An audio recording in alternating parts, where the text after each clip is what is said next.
आपण जानिछंती कि केतेक लोक दिन राति परिश्रम करिले मध्य धनी होई पारु नाहंती, किंतु अन्य केतेक लोक अल्प प्रयासरे मध्य धन सफलता और सम्मान पाइथांती।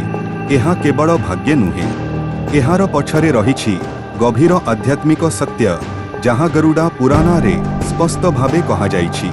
आजि आमे जानिबा धन केमिति आसे ओ काहीकि जाइथाए। पुराण अनुसारे गरुड़ और भगवान विष्णुंक मध्यरे एक गुप्त संवाद होइथिला। गरुड़ पचारिले, प्रभु एही संसार रे केही धनी और केही गरीब काहीकि?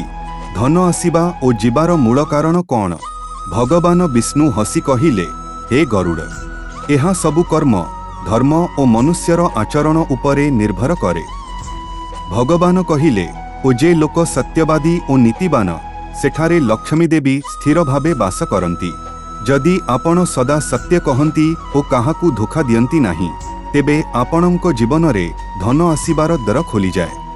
गरुड़ पुराण कहे, ओ जे लोक दान करे, भोकाकू खाइबा देई थाए ओ आवश्यकतारे थिबा लोकंकू साहाय्य करे, से लोकंक घरे केबे धनर अभाव हुए नाही। दान केवल धन नुहे, एहा हेउछि हृदयर पवित्रता। जे लोक निज पितामाता और गुरुंकु सम्मान करे, सेमानंक उपरे सदा भगवानंक कृपा थाए। सेही घरे सुख शांति और धनस्थ आसीथाए। गरुड़ पुराण कहे, आलस्य हेउछि दरिद्रतार मूल कारण। जे लोक परिश्रम करे और धैर्य रखे, से जीवन रे निश्चित भावे धन और सफलता पाए। जे लोक भगवानंकु भक्ति करे और मनकु पवित्र रखे, से लोकंक जीवन रे धन सहित शांति मध्य आसीथाए।